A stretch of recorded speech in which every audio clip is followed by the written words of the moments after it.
पूर्ण परमात्मा पाप कर्म दंड को भी काट सकता है। अभी तक जिस भी संत व महापुरुष से मिले उन्होंने यही बताया कि पाप कर्म फल भोगने से ही समाप्त होगा। वो प्रभु कौन है जो पाप कर्म को काट देता है, वो काल के बंधन से छुड़वा देता है। उसका क्या नाम है, पूजा की विधि क्या है? कृपया अवश्य सुनिए जगत गुरु तत्वदर्शी संत रामपाल जी महाराज के अमृत वचन। परमपिता परमात्मा पूर्ण ब्रह्म सारी सृष्टि के रचनहार कबीर साहिब जी की असीम कृपा से आप पुण्यात्माएं सत्संग सुन रहे हैं।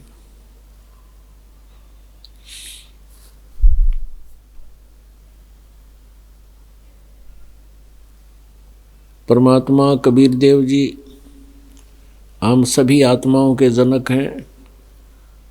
यही हमारे हमदर्द हैं, यही हमारे पिता हैं, यही हमारी माता हैं। हमारे दुख में दुखी यही परमात्मा होते हैं।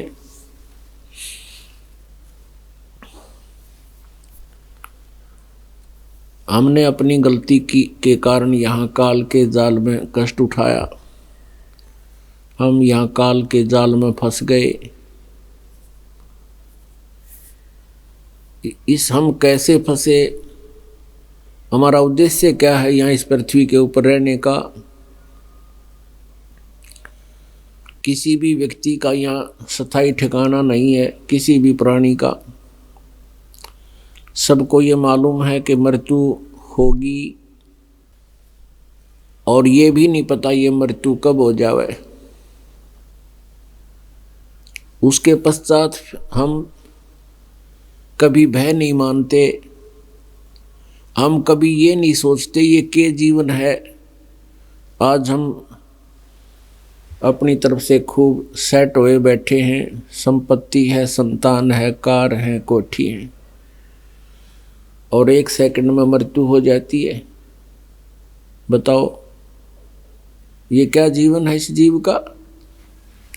लेकिन हमारे ऊपर इतना प्रेशर है, हम इस विषय में अधिक नहीं सोच पाते। और सोचने की चेष्टा की जिन महापुरुषों ने, पुण्यात्माओं ने, उन्होंने इसी भय से घर भी त्याग दिया कि ये क्या जीवन है। आज राजा हैं, एक सेकंड में मृत्यु हो जाती है, फिर ना जाने कहाँ जाते हैं। ना कोई नौकर साथ चलता है, ना परिवार का कोई सदस्य साथ होता है, ना कोई संपत्ति साथ होती है। तो क्या जीवन है ये? उनके अंदर ये प्रेरणा प्रबल हुई, उन्होंने घर भी त्याग दिए, राज्य भी त्याग दिया और परमात्मा की खोज में घर छोड़कर चल पड़े। अब घर भी त्याग दिया, ये बात समझ में आ गई कि ये जीवन कुछ भी नहीं है इस जीव का। आगे जाकर क्या मिला? वो काल के दूत संत मिल गए जिनको कति कह ख का ज्ञान नहीं था। उन्होंने काल के जाल को ही दृढ़ कर दिया, अपनी मनमुखी पूजाएं उनको बता दी। वो घर त्याग कर ये प्रेरणा पाकर कि इस जीवन से जन्म और मृत्यु से छुटकारा पाएंगे, ये क्या जीवन है। लेकिन कहाँ गए? काल के जाल में ही फंसे रह गए। घर त्याग गए। आगे संत कौन मिले? वो काल के दूत मिले जिनको तत्व ज्ञान नहीं था। उनके आधार से साधना करने से सिद्धियां आ जाती हैं। कोई राम की पूजा बताता है, कोई श्री कृष्ण की बताता है, कोई शिव की बताता है, कोई विष्णु जी की बताता है, कोई ब्रह्म साधना बताता है, कोई दुर्गा की पूजा बता देता है, कोई हठ योग बताता है, कोई मेडिटेशन पर जोर देता है। परमात्मा से को पाने की प्रेरणा पाकर प्राणी अपना तन मन धन से परमात्मा पाने का प्रयत्न भी करता है, लेकिन सत साधना ना मिलने से ये फिर यहीं का यहीं रह जाता है। पुण्यात्माओं, आपके ऊपर परमात्मा ने एक विशेष कृपा की है।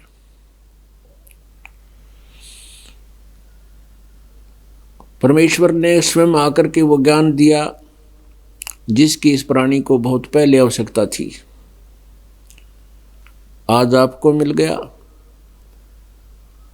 आपके अंदर ये प्रेरणा पैदा करने के लिए कि ये जीवन जहां आप रह रहे हो ये आपका मूल ठिकाना नहीं है। ये जीवन आपका ये भी नहीं मालूम कितने दिन का है ये संस्कार। तो आप जिस लोक में रह रहे हो ये काल का लोक है। तो पुण्यात्माओं, आप जी को वो ज्ञान मिल गया जिससे मोक्ष हो सकता है, जिससे मोक्ष होगा। और ये प्रेरणा आपके अंदर आनी चाहिए कि हम कहाँ रह रहे हैं, ये जीवन क्या है। जिस संपत्ति और संतान के लिए हम आजीवन लिपटे रहते हैं, अपना सारा समय डिवोट कर देते हैं, अंत में कोई भी हमारे साथ नहीं जाता। अब परमात्मा क्या याद दिलाते हैं,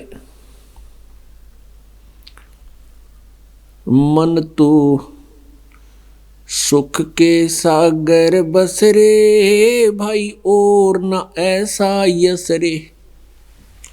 मन तू सुख के सागर बस रे भाई और न ऐसा यस रे।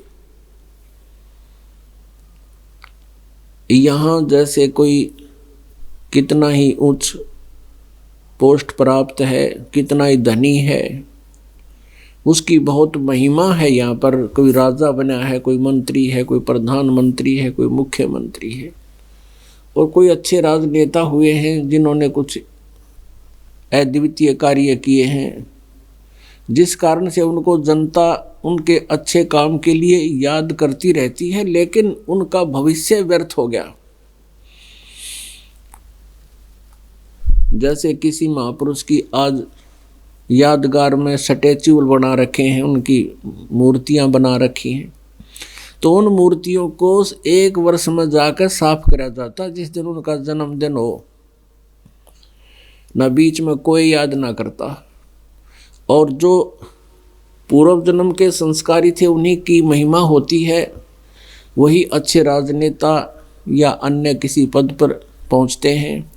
तो पिछले पुण्य के कारण जाते हैं, पिछली बैटरी चार्ज होती है, भविष्य की ठीक साधना ना करने से वो अपना जीवन व्यर्थ कर जाते हैं, और फिर वहीं पक्षी बनकर अपने ही स्टैच्यू पर, अपनी ही मूर्ति के ऊपर बीट कर रहे होते हैं।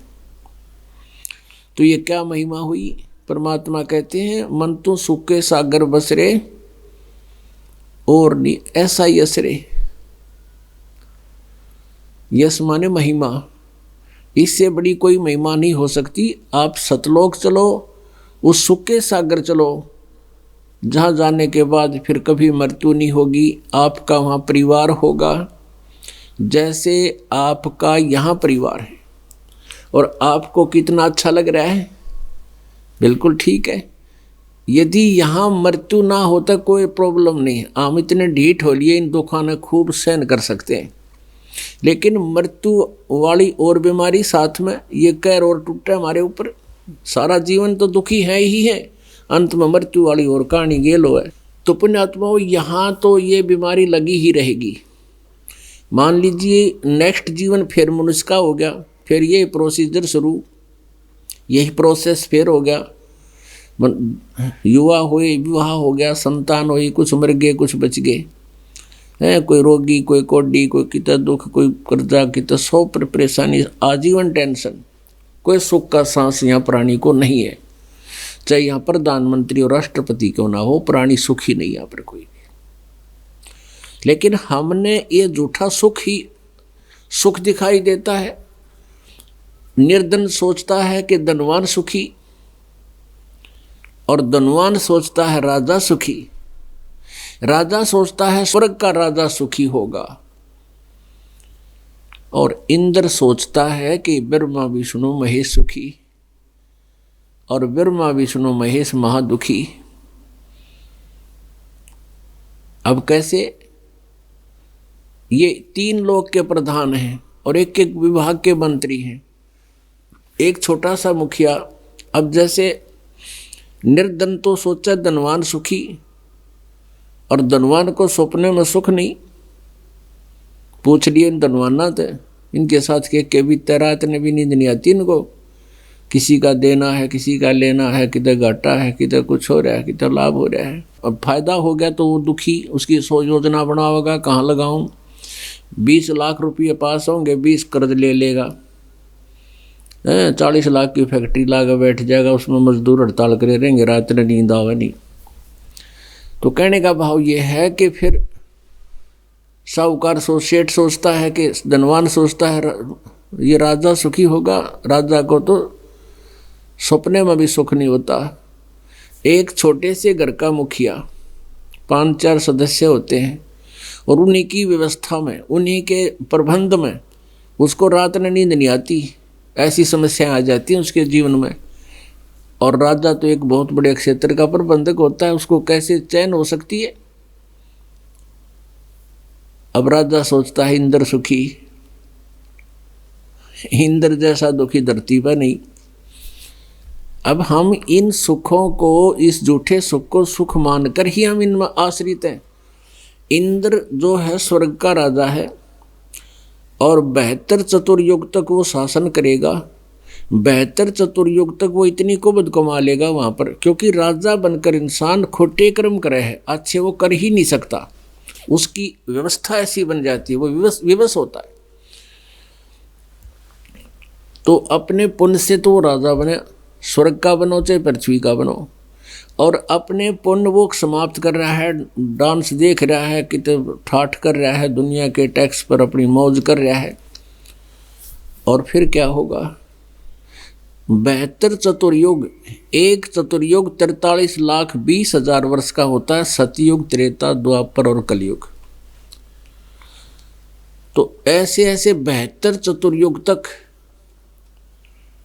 इंद्र स्वर्ग का राज्य प्राप्त करता है, वो प्राणी जो इंद्र की पोस्ट प्राप्त करता है। उसके बाद वो क्या बनता है? गधा बनता है, मृत्यु के तुरंत बाद। परमात्मा कहते हैं कबीर हरि के नाम बिना राजा रसब हो, मिट्टी ढोए कुम्हार के और घास न डाले कोई। अपने आत्माओं, हम राजा को बहुत बड़ी पावर मानते हैं, जनता वाले हैं, और कहते हैं जब राजा ही नेक्स्ट जीवन में भक्ति ना करने से गधे की योनि पाओगा तो आम जीव की के स्थिति है।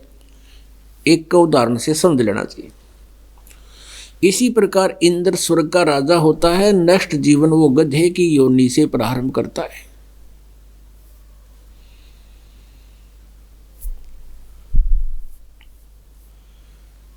तो बताओ के सुख होया इंद्र को?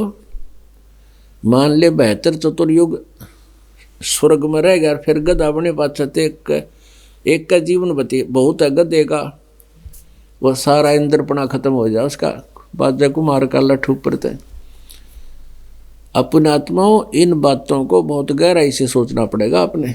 यह कोई डूम बाट के गीत नहीं है, ये परमात्मा का दिया हुआ संदेश है आपके लिए। आपने इसको बहुत गहराई से जांचना अपने हृदय में, और फिर इसके अनुसार ढलने की पूरी कोशिश करनी है। सहारा भगवान देगा, जीव के बस का नहीं है, लेकिन अवश्य सफल होंगे, क्योंकि मालिक ने सहारा दे करके बहुतों को पार किया है, और आपके लिए भी वो संदेश दे रहे हैं। मेरी शरण में आने के बाद मैं तुम्हारे साथ रहूँगा, पूरी मदद करूँगा। अब परमात्मा कहते हैं भाई तन दर सुखिया कोई ना देखा, जो देखा सो दुखिया हो, उदय अस्त की बात करते हैं, मन सबका किया विवेक का हो, सबका किया विवेक का हो। तन दर सुखिया कोई ना देखा, जो देखा सो दुखिया हो, उदय अस्त की बात करते हैं, मन सबका किया विवेक का हो, सबका किया विवेक का हो। भाई घाटे बाधे सब जग दुखिया, के गृहस्थी बैरागी हो। घाटे बाधे सब जग दुखिया, के गृहस्थी बैरागी हो। सुखदेव ने दुख के डर से गर्भ में माया त्यागी हो। गर्भ में माया त्यागी हो। तंदर सुखिया कोई न देखा, जो देखा सो दुखिया हो। उदय अस्त की बात करते हैं, मन सबका किया विवेका हो। सबका किया विवेका हो। भाई जंगम दुखिया, जोगी दुखिया, तपस्वी को दुख दूना हो। जंगम दुखिया, योगी दुखिया, तपस्वी को दुख दूना हो। आशा तृष्णा सबको व्यापे, कोई मैल ना सुना हो। कोई मैल ना सुना हो। तंदर सुखिया कोई न देखा, जो देखा सो दुखिया हो। उदय अस्त की बात करते हैं, मन सबका किया विवेका हो। सबका किया विवेका हो। भाई साच कहूँ तो यू जग ना माने, पर झूठ कही ना जाई हो। साच कहूँ तो जग नहीं माने, पर झूठ कही ना जाई हो। ब्रह्मा विष्णु ये शिव जी दुखिया, जिन ये राह चलाई हो। जिन ये राह चलाई हो। तंदर सुखिया कोई न देखा, जो देखा सो दुखिया हो। उदय अस्त की बात करते हैं, मन सबका किया विवेका हो। सबका किया विवेका हो। भाई सुरपति दुखिया, भूपति दुखिया, रंक दुखी बपरीती हो। सुरपति दुखिया, भूपति दुखिया, रंक दुखी बपरीती हो। कहे कबीर और सब दुखिया, एक संत सुखी मन जीती हो। संत सुखी मन जीती हो। तंदर सुखिया जो देखा सो दुखिया हो। उदय अस्त की बात करते हैं, मन सबका किया विवेका हो। सबका किया विवेका हो। भाई सुरपति दुखिया, भूपति दुखिया, ये रंक दुखी बपरीती हो। सुरपति दुखिया, भूपति दुखिया, रंक दुखी बपरीती हो। कहे कबीर और सब दुखिया, एक संत सुखी मन जीती हो। संत सुखी मन जीती हो। तंदर सुखिया कोई न देखा, जो देखा सो दुखिया हो। उदय अस्त की बात करते हैं, मन सबका किया विवेका हो। अब परमात्मा कहते हैं कि यहाँ इस पृथ्वी लोक पर 21 ब्रह्मांड में मुझे कोई सुखी प्राणी नहीं दिखाई दिया। अब क्या बताते हैं कि लाभ हानि से सब जग दुखिया, के गृहस्थी क्या बैरागी हो। लाभ हानि से, हानि होगी तो दुख सीधा दिख है। लाभ हो जाए उससे भी घना दुखी हुआ प्राणी, उससे फिर और कई जुगाड़ जोड़ लिए है, और वो फिर आगे जाकर कोई दुख देगा उसको। और फिर बताते हैं कि सुखदेव ने इस दुख के डरते गर्भ में माया त्यागी हो। माँ के पेट से उसको विवेक हो गया था कि बाहर जाते ही हमारे ऊपर इन तीनों गुणों त्रिगुणमयी माया का प्रभाव हो जाता है, जिस कारण से हम भूल जाते हैं अपने उद्देश्य को। और माँ के गर्भ में प्राणी को पूरी याद रहती है मैं कौन था, पीछे मैंने क्या क्या कष्ट उठाए, कहाँ कहाँ मैंने मार खाई, मेरा उद्देश्य क्या है मनुष्य जीवन का। मनुष्य जीवन का उद्देश्य उसको पता होता है कि मोक्ष प्राप्ति ही होता है, लेकिन बाहर आते ही इन तीनों गुणों का इतना जबरदस्त प्रभाव होता है, ये मूर्छित हो जाता है।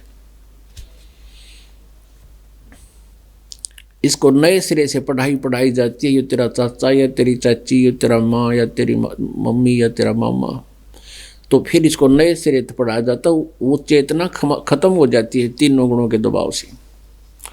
तो इस बात का ज्ञान था सुखदेव ने। 12 वर्ष तक माँ के गर्भ में रहा कि बाहर जाते ही मेरा भूल पड़ जाएगी और फिर मैं दुर्गति को प्राप्त होऊंगा। तो तीनों देवताओं ने, ब्रह्मा विष्णु महेश ने आकर के सुखदेव से कहा था, सुखदेव तू गर्भ से बाहर आ जा, इस तरह नई रिवाज पैदा मत कर। 9 महीने में माताएं दुखी हो जाती हैं बच्चे को गर्भ में रख कर, और 12 वर्ष तक गर्भ में रखेंगी, ये कैसे जी सकेंगी। तू बाहर आ, या परंपरा मत बिगाड़ा हमारी। तब सुखदेव ने कहा था, बाहर आते ही तुम हमारे को बुद्धि भ्रष्ट कर देते हो, अपने तीनों गुणों के प्रभाव को रोको कुछ देर, तब मैं बाहर आ सकता हूँ। तभी इन्होंने कहा कि ये हमारे बस की बात नहीं है, हम इसको ज़्यादा समय नहीं रोक सकते, यूँ हमारा भी ब्लड प्रेशर सा है, हमारे बस का भी नहीं इसको ज़्यादा समय रोकना। उन तीनों ने कहा, सुखदेव हम केवल फ्रिक्शन ऑफ सेकंड इसको रोक पा सकते हैं, इससे ज़्यादा हमारे बस की बात नहीं, रुक नहीं सकता हमारे से। तब तो उन्होंने कहा कि चल, सुखदेव ने कहा तुम इतनी देर ही रोक दो। तो इतनी देर, ये देख लो कितनी देर है,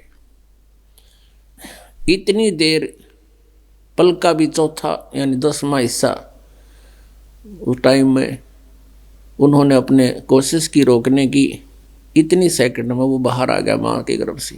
तो उसको चेतना बनी रही कि मनुष्य जीवन के लिए ही हमारा जन्म होता, मोक्ष पाने के लिए मोक्ष कराने के लिए ये मानव जीवन होता है। उसका पिता व्यास जी कहने लगा, बेटा, अरे बेटा तेरी हमने बहुत इंतज़ार की, 12 वर्ष तक इंतज़ार की, बेटा पुत्र बाहर आएगा, दर्शन देगा, खुशी मनाऊंगा। तो सुखदेव ने नज़र भी नहीं मिलाई, ये सोचकर कि कहीं मोह के अंदर में ममता में ना फंस जाऊँ माता पिता के। पीछे से बात करता हुआ चल पड़ा, नगर शरीर अपनी और नाल को कमर पर डाल, कंधे पर डाल लिया और कहने लगा, ऋषि जी ना जाने कितनी बार तू मेरा बाप हो लिया, ना जाने कितनी बार मैं तेरा बाप हो लिया, या बूंदी बीमारी है कर रोग कटवाऊंगा जन्म और मरण का।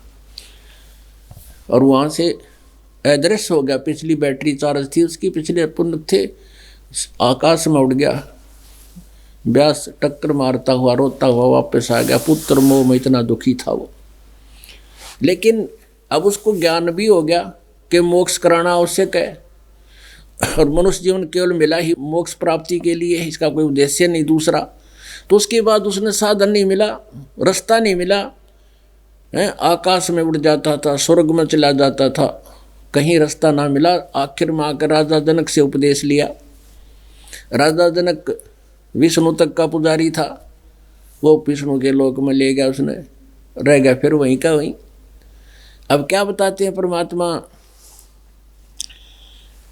भाई घाट बद सब जग दुखिया, क्या गृहस्थी बैरागी हो, सुख देव ने दुख के डर से, गर्भ में माया त्यागी हो, गर्भ में माया त्यागी हो। अब देखो प्रयत्न भी किया महापुरुषों ने, पर रास्ता नहीं मिला। आप जी को वो रास्ता मिल गया ही, आपको वो रास्ता मिल गया, इनको रास्ता नहीं मिला। इन्होंने इतने कुछ खाड़े किए, घर भी त्याग दिया, पूरी श्रद्धा भी की, आजीवन भक्ति में लगे रहे, लेकिन शास्त्र विधि त्याग कर मनमाना आचरण करने से हमारे सदग्रंथ बताते हैं। श्रीमद् भगवत गीता अध्याय नंबर 16 के श्लोक 23-24 में कहा है कि शास्त्र विधि को त्याग कर जो मनमानी पूजाएं करते हैं, उनकी न तो कोई सिद्धि प्राप्त होती है, न उनको सुख होता है, न उनकी गति होती है, यानी यूजलेस। अब अध्याय नंबर 16 के श्लोक नंबर 24 में फिर तुरंत कहा कि इससे तेरे लिए अर्जुन कर्तव्य और अकर्तव्य की व्यवस्था में सदग्रंथ ही प्रमाण है। यानी कर्तव्य और अकर्तव्य की अवस्था में कौन सी साधना करनी चाहिए, कौन सी ना करनी चाहिए, इसके लिए सदग्रंथ ही प्रमाण है। तो किसी की दंत कथा पर विश्वास मत करना। हमारे सदग्रंथ कौन से हैं? पवित्र चारों वेद, पवित्र श्रीमद् भगवत गीता, ये गॉड गिवन ज्ञान है। और पुराण और श्रीमद् भागवत सुधा सागर, ये एक ऋषि और संतों की अपनी सोच का ज्ञान है।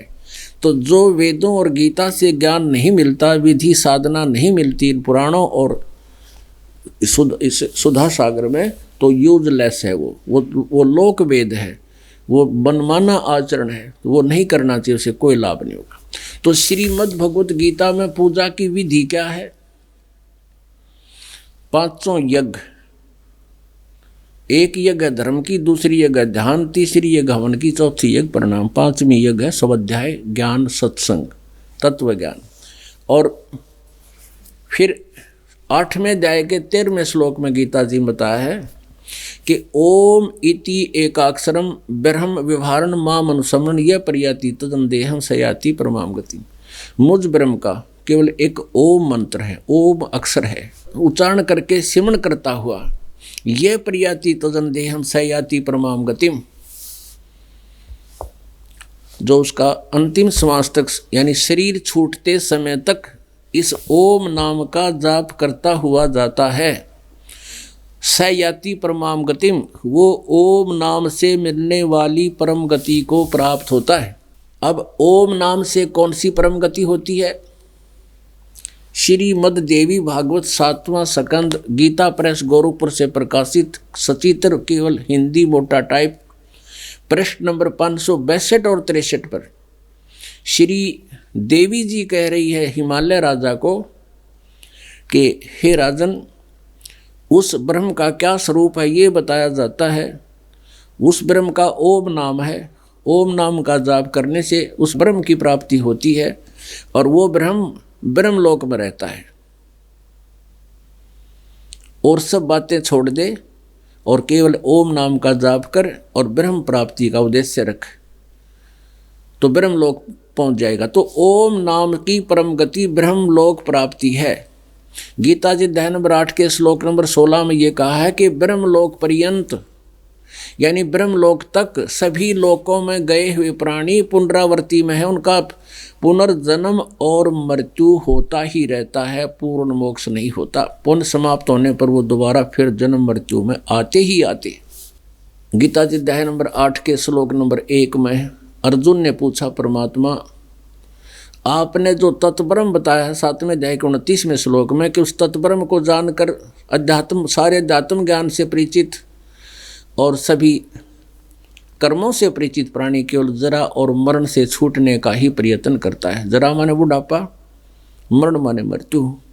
वो किसी और वस्तु की डिमांड नहीं करता। जब उसको उस तत्ब्रह्म का ज्ञान हो जाता है, परम अक्षर ब्रह्म का, पूर्ण परमात्मा का, पूर्ण मोक्ष का जिसको ज्ञान हो जाता है, यहाँ के जन्म मृत्यु इन सर्व कर्मों का पता लग जाता है कि क्या हो रहा है हमारे साथ, तो वो यहाँ की किसी वस्तु में इच्छा नहीं रखता। वो केवल जरा यानी बुढ़ापे से और मरण माने मृत्यु से छूटने का प्रयत्न करता है, यानी पूर्ण मोक्ष की ट्राई करता है। तो 8वें अध्याय के प्रथम मंत्र में पूछा वो किम तत्ब्रह्म, वो तत्ब्रह्म क्या है? 8वें अध्याय के 3रे श्लोक में उत्तर दिया गीता ज्ञानदाता ने कि वो परम अक्षर ब्रह्म है, वो गीता ज्ञानदाता से अन्य है।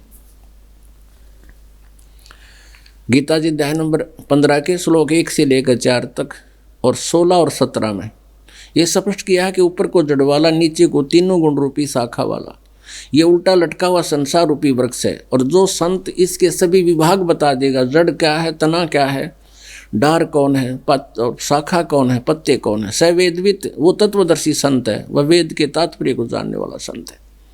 यानी गीता जी अध्याय नंबर 4 के श्लोक नंबर 34 में कहा है कि तत्व ज्ञान को, उस तत्व ज्ञान को जो चौथे अध्याय के 32वें श्लोक में बताया है कि सच्चिदानंद घन ब्रह्म की वाणी में एक बहुत विस्तार से धार्मिक यज्ञों की जानकारी दी गई है, वो तत्व ज्ञान है। उस तत्व ज्ञान को चौथे अध्याय के 34वें श्लोक में कहा कि तू तत्वदर्शी संतों के पास जाकर समझ, वो तत्वदर्शी संत तुझे बताएंगे उस परमात्मा के बारे में जानकारी। तो 15वें अध्याय के प्रथम श्लोक में तत्वदर्शी संत की पहचान बताई है कि जो उल्टे लटके हुए संसार रूपी वृक्ष से सभी विभागों को बता देगा, वो तत्वदर्शी संत है। परमात्मा 600 वर्ष पहले आए थे कबीर परमेश्वर जी, और जैसा कि आप ऋग्वेद के अंदर आपने देखा, उसमें स्पष्ट किया है कि परमात्मा सतलोक से, अपने सनातन परम धाम से, उस अमर लोक से चल कर आता है और यहाँ अपनी अच्छी आत्माओं को मिलता है और तत्व ज्ञान से उनको परिचित कराता है, उनको ज्ञान देता है। वो तत्वदर्शी संत के रूप में भी स्वयं ही वो प्रकट होता है, एक लीला करता है। तो उस समय परमात्मा ने 600 वर्ष पहले कहा था, अक्षर पुरुष एक पेड़ है, निरंजन वा की डार, और तीनों देवा शाखा है, ये पात रूप संसार। तो गीता जी अध्याय नंबर 15 के श्लोक 1 से लेकर 4 और 16-17 का एक संक्षिप्त में बताते हैं। बताया है कि 15वें अध्याय के 4थे श्लोक में कहा है कि उसके पश्चात जब तत्वदर्शी संत मिल जावे, इस उलझी हुई गुत्थी को तत्व ज्ञान रूपी शस्त्र से काट के, यानी इसको समझ कर, उसके पश्चात परमेश्वर के उस परम पद की खोज करनी चाहिए जहाँ जाने के बाद साधक फिर लौट कर कभी संसार में नहीं आते, उनका पूर्ण मोक्ष हो जाता है। और जिस परमेश्वर ने सारे ब्रह्मांडों की रचना की है, और उसी की भक्ति करनी चाहिए, दूसरे की नहीं। ये गीता ज्ञानदाता स्वयं कह रहा है कि उसी की भक्ति करो। अब 16 और 17 में 3 प्रभु बताए, एक सरपुरुष, एक अक्षर पुरुष, एक परम अक्षर पुरुष। इनको सरब्रह्म, अक्षर ब्रह्म और परम अक्षर ब्रह्म भी कहते हैं। सरब्रह्म तो ये गीता ज्ञानदाता काल है, ब्रह्म है, और अक्षर पुरुष ये एक सात संग ब्रह्मांड का स्वामी है, और परम अक्षर ब्रह्म है, ये असंग ब्रह्मांड का स्वामी है। ओहो, और वही वास्तव में सबका धारण पोषण करने वाला संसार रूपी वृक्ष की जड़ रूपी भगवान है, मूल रूप भगवान है। सबका धारण पोषण वही करता है, ये इसका सारांश है। अब हम अपने उसी प्रसंग पर आते हैं।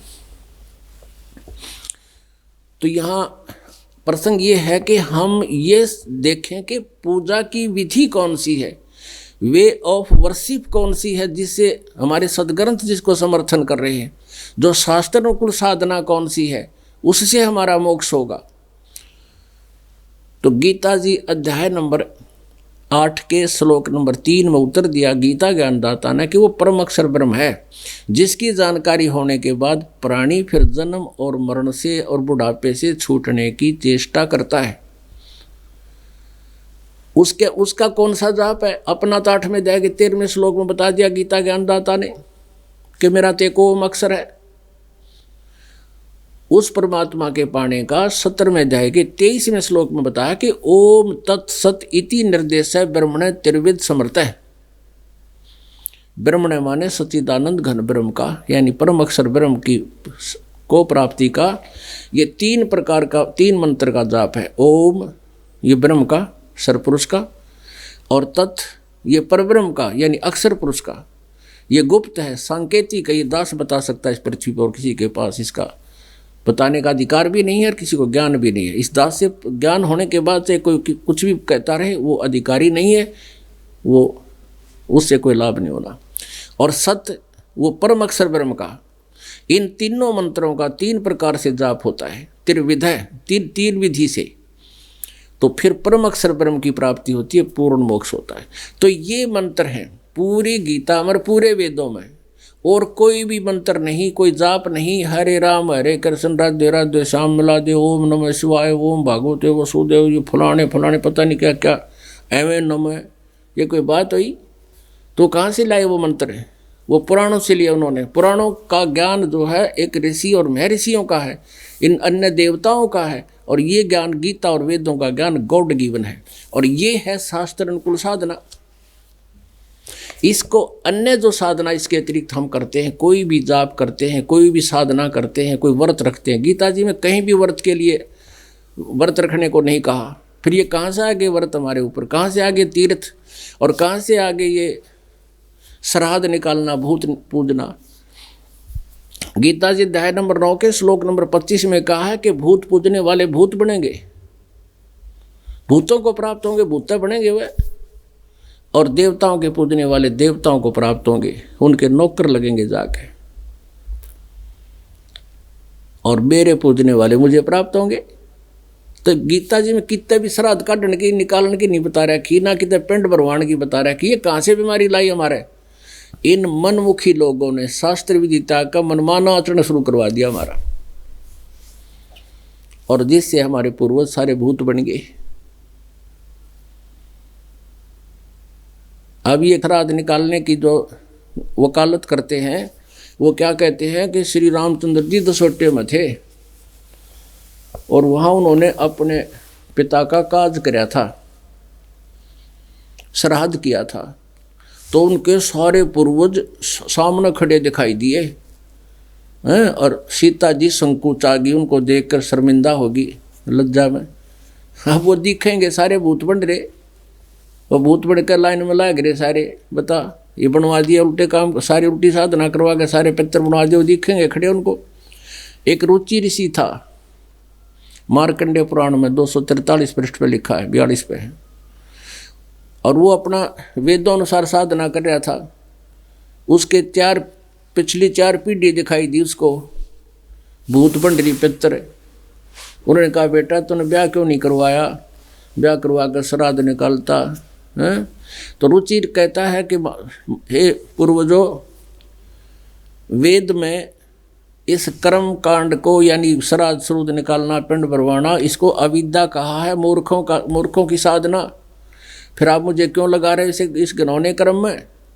पितर भी स्वीकृति देते हैं कि हाँ बेटा ये है, तो कहा तो अविद्या ही है, इसको फिर भी सट्टे मारे ऐसा है और वैसा। वो क्या ऐसा वैसा जो वेदों में नकारा है तो वो गलत है, वो साधना करनी मूर्खता है। आपको दिखाते हैं थोड़ा प्रमाण। पुण्यात्माओं, भक्ति करना बहुत आसान है। ये फैसला होना कि हम क्या कर रहे हैं, ये सही है या गलत है, शास्त्र भी अनुकूल है या व्यर्थ है, तो ये डिसीजन होए बिना भक्ति बढ़ नहीं सकती आपकी। और यहाँ पर सबसे पहले यही डिसीजन कराया जाता है, ये दृढ़ निश्चय करवाया जाएगा कि जो तुम कर रहे हो फाइनल है, फिर अपने आप मोक्ष हो जाएगा। फिर मन जाए नहीं कि तय अभी विचारणी भक्ति समाप्त हो जाएगी हमारी। ये मनमुखी साधनाएं जो हम करते हैं, श्राद्ध वगैरह निकालते हैं, ये हमारे पुराणों में बना, वेदों बना है इसका। ये देखिए, ये मार्कंडेय पुराण है, गीता प्रेस गोरखपुर से प्रकाशित है, सचित्र मोटा टाइप, केवल हिंदी। गीता प्रेस गोरखपुर से प्रकाशित है। ये है गीता प्रेस गोरखपुर से प्रकाशित है। ये 7वां पुनर्मुद्रण। अब इसमें दिखाते हैं आपको, ये 242 पृष्ठ पे संक्षिप्त मार्कंडेय पुराण, रोच्य मुनि की उत्पत्ति कथा। रोच्य मुनि की उत्पत्ति कथा। मार्कंडेय जी कहते हैं, ब्रह्मन, पूर्व काल की बात है, प्रजापति रुचि ममता और अहंकार से रहित इस पृथ्वी पर विचरते थे।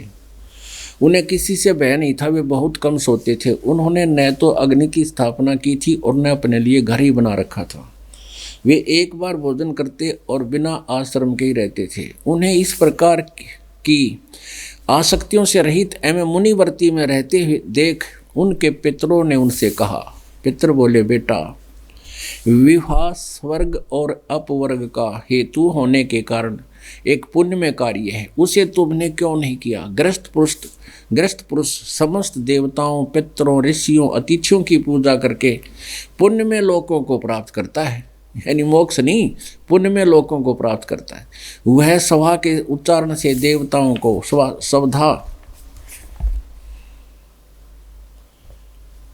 सवधा के शब्द से पितरों को तथा अन्नदान, बलि, वैश्वदेव आदि से भूत आदि प्राणियों एवं अतिथियों को उनका भाग समर्पित करता है। बेटा, हम ऐसा मानते हैं कि गृहस्थ आश्रम को स्वीकार न करने पर तुम्हें इस जीवन में कलेश पर कलेश उठाने पड़ेगा और मृत्यु के बाद और दूसरे जन्म में भी कलेश ही भोगने पड़ेंगे। रुचि ने कहा, पितरगण, ये 4 दिखाई देंगे भूत इसने, ये देख, ये रहे, ये चारों ये बैठे ने सीता ने दिखे थे सारे भूत, रामचंद्र के दादे परदादे। अब यहाँ ये इनकी वार्ता हो रही है।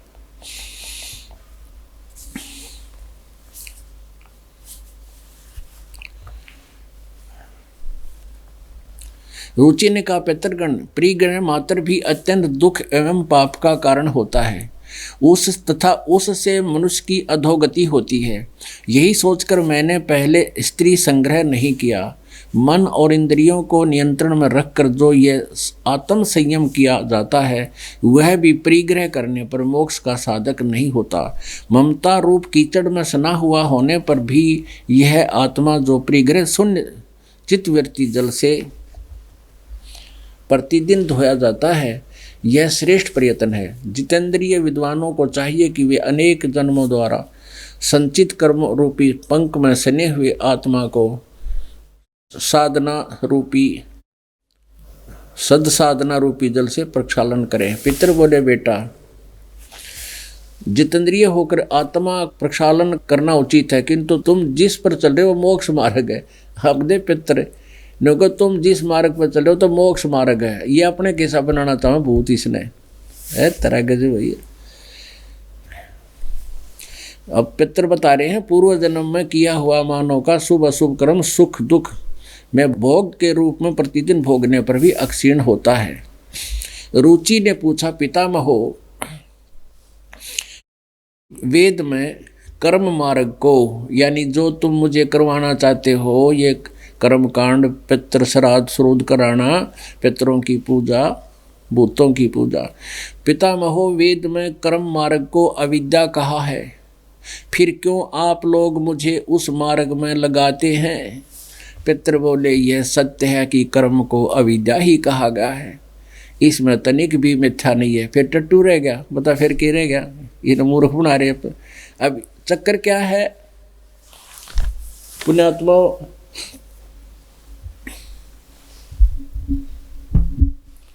ये काल का भयंकर जाल है। अब आप जी ने आपके कोई दादे परदादे दिखाई दे जाए सामने,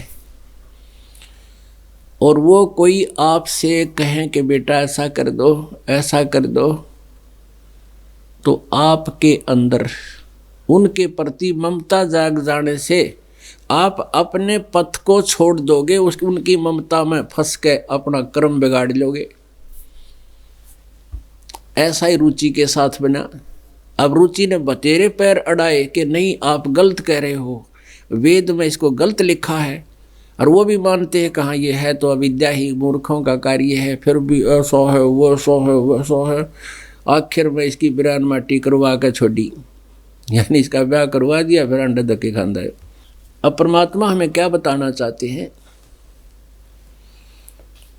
कि सुखदेव ने दुख के डर से गर्भ में माया त्यागी, यानी विवेक भी हो गया, फिर राह नहीं दिया इस काल ने। अब परमेश्वर आए, उस परम पिता ने आकर के रास्ता दिया कि ये साधना ग्रहण करो, और यही हमारे वेद और सदग्रंथ बता रहे हैं।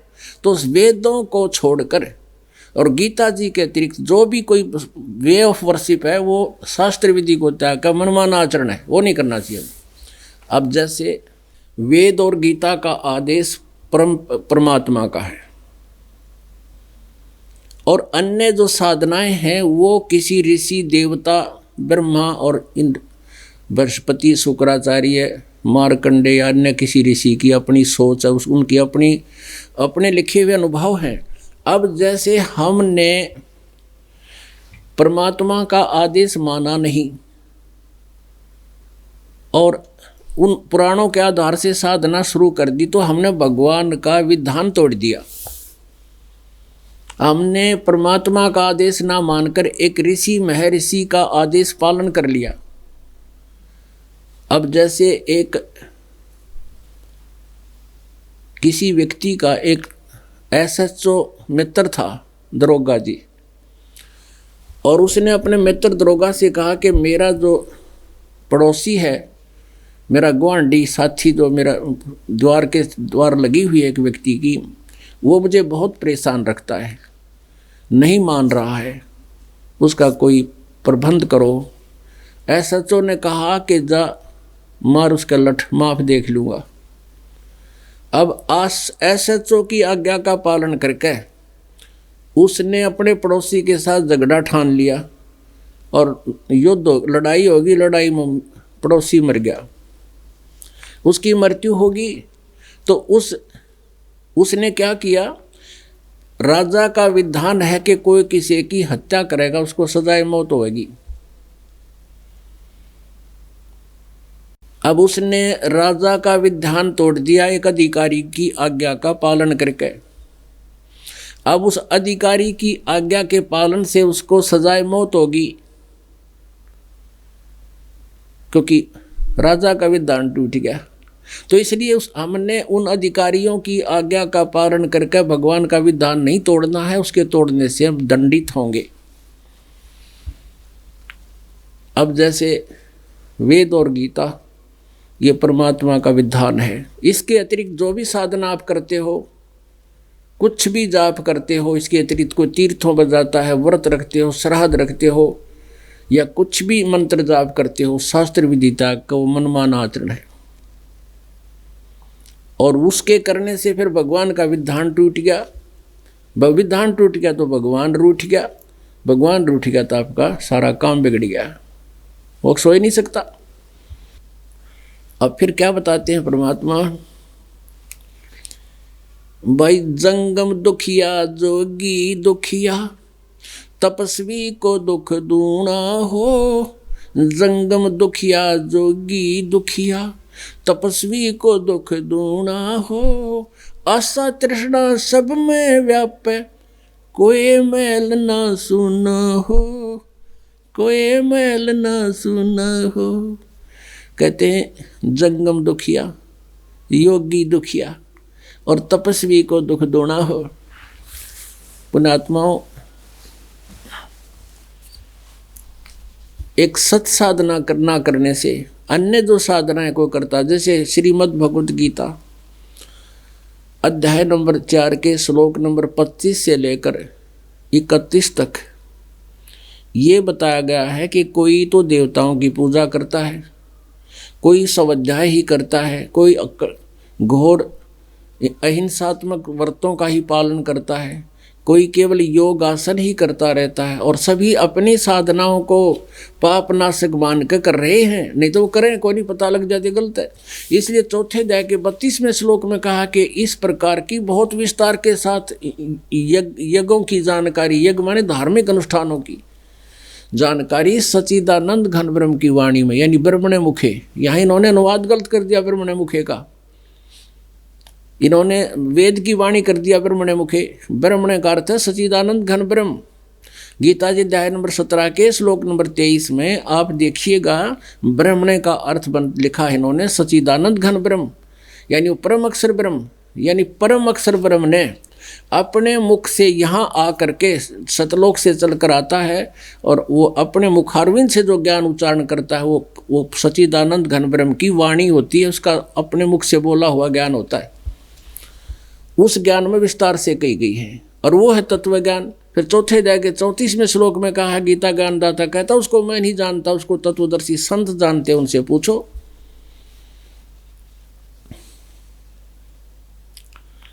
तो ये जो अन्य साधनाएं जो भी कोई करता है, ये तपस्या करना, ये कहाँ से बीमारी ला दी?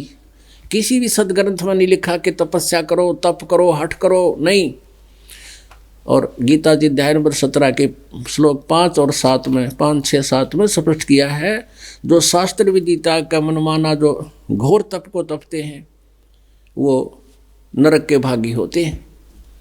वो गीता ज्ञानदाता कहता है वो मुझे भी दुखी करते हैं, और इस शरीर में बैठे हुए सभी मुखियाओं को, प्रधानों को, उनको भी क्रश करते हैं, उनको घोर नरक में डाल लूँगा। तो पुण्यात्माओं, ये तपस्या करना भी गलत है। तप से राज्य, और राज्य से फिर नरक। तपेश्वरी सो राजेश्वरी, राजेश्वरी सो नरकेश्वरी, ये सदग्रंथों की वाणी है, शास्त्रों की वाणी है कि जो ज़्यादा तप करता है, तपेश्वरी यानी तपेश्वर, जो सबसे ज़्यादा श्रेष्ठ तप करता है, घना तप करता है, वो ही ज़्यादा समय तक राज्य प्राप्त करता है, और राज्य प्राप्त करके वो फिर उतना ही नरक ज़्यादा प्राप्त करता है। तप से राज मदमानम, और जन्म तीसरे शुक्र शवानम। अब पहले तो तपस्वी तपस्या करके शरीर के साथ दुश्मनी करे, हठ योग करे, तपस्या करे, पैर सूज जा, खड़ा रहे, कि तो पैर फट जा, कुछ हो जा, और फिर उससे क्या होगा? कुछ दिन राज्य प्राप्त होगा, और राजा इतने खोटे कर्म कर लेता, अगले दिन में कुत्ता बनता है और सिर में कीड़े पड़ते हैं, उसका जख्म हो जाते हैं। तो यहां परमात्मा कहते हैं कि तपस्वी को दुख दूना हो, एक जन्म में तो घोर तप करे जब शरीर में कष्ट हो, और फिर तीसरे जन्म में कुत्ता और गधा बनकर वीरान माटी हुए, वो दुख है। तो क्या बताते हैं, साच कहूं तो जग ना माने, पर झूठ कही ना जाई हो। ये ब्रह्मा विष्णु शिव जी दुखिया, जिन ये राह चलाई हो, जिन ये राह चलाई हो। परमात्मा कहते हैं सच्ची कहूं तुम्हारे तो कोई मानना नहीं, क्योंकि आज से 600 वर्ष पहले कोई यूं कह दे कि ब्रह्मा विष्णु महेश ये नासवान है और इनकी पूजा नहीं करनी चाहिए, इससे मोक्ष नहीं हो सकता, तो सिर फोड़ दें ये श्रद्धालु, क्योंकि हमें ज्ञान नहीं था। और आज हम शिक्षित हैं, सदग्रंथ हमारे पास है, इन सदग्रंथों को देखकर पहचान कर हम आज संयम कर रहे हैं। ना तो ये शब्द जो दास बोलता है ये 600 वर्ष पहले परमात्मा ने बोले थे, कबीर परमेश्वर जी ने, और उसका इतना जबरदस्त विरोध करवा दिया था इन नकली गुरुओं ने कि ये झूठा है, ये कपटी है, झूठ बोलता है, हमारे देवताओं की बेइज्जती करता है। ब्रह्मा विष्णु महेश अजर व अमर हैं, सर्वेश्वर हैं, महेश्वर हैं, इनके कोई माता पिता नहीं। तो परमात्मा कहा करते जब साच कहूं तो जग नहीं माने, पर झूठ कही ना जाई हो। झूठ नहीं कह सकते हम, क्योंकि वो सच्चे भगवान है, वो सत्य साहिब है। कहते ब्रह्मा विष्णु शिव जी दुखिया, जिन ये राह चलाई हो। अब विष्णु जी श्री रामचंद्र जी रूप में राजा दशरथ के घर जन्म लिया था। श्री रामचंद्र जी का जीवन देख लो, एक सांस भी सुख का नहीं।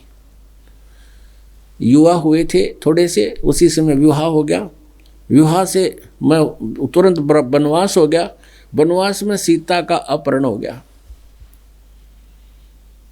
फिर रावण के साथ लठबाजा युद्ध हुआ, लाखों करोड़ों आदमी मर गए, हाहाकार मच गया, रुद्र की नदी चल बह पड़ी।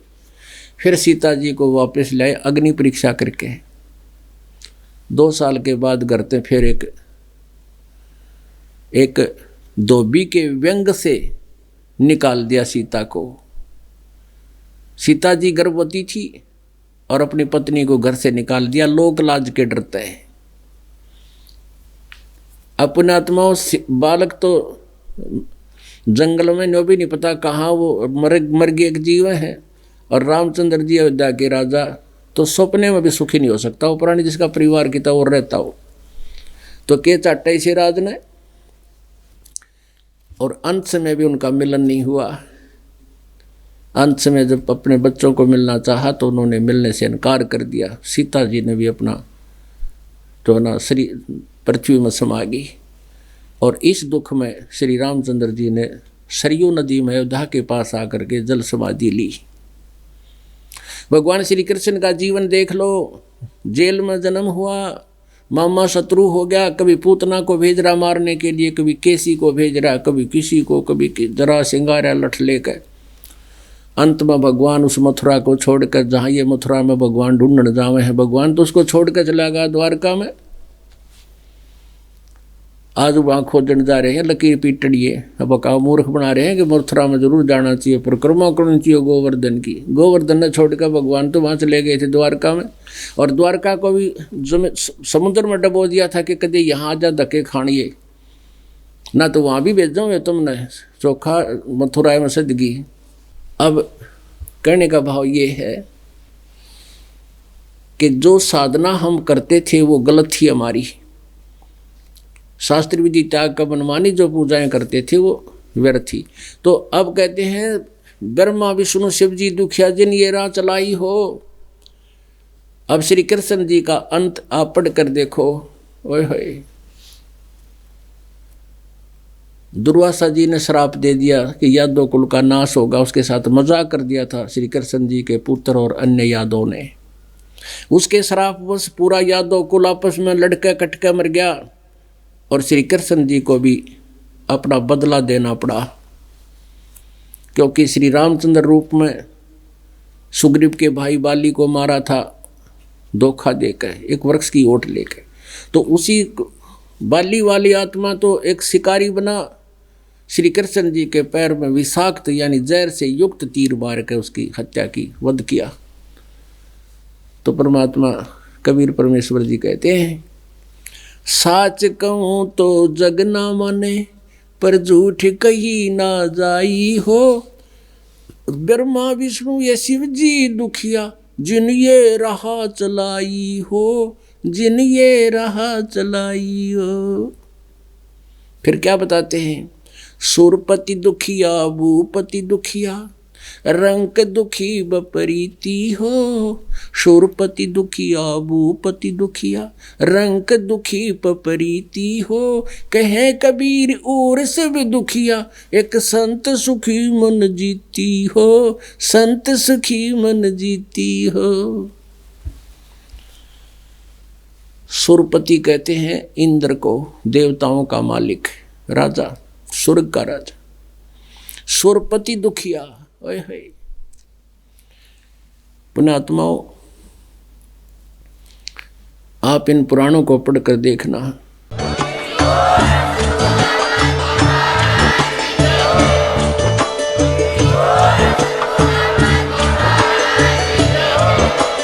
आप सुन रहे थे जगत गुरु तत्वदर्शी संत रामपाल जी महाराज जी के मंगल प्रवचन। अधिक जानकारी के लिए विजिट कीजिए हमारी वेबसाइट www.jagatgururampalji.org। संत रामपाल जी महाराज जी के शुभ आशीर्वाद से पूरे विश्व भर में 500 से भी ज्यादा नाम दीक्षा केंद्र हैं, जिन पर संत रामपाल जी महाराज जी द्वारा ऑनलाइन निशुल्क नाम दीक्षा दी जा रही है। अपने नजदीकी नाम दीक्षा केंद्र का पता करने के लिए संपर्क करें 8222880541।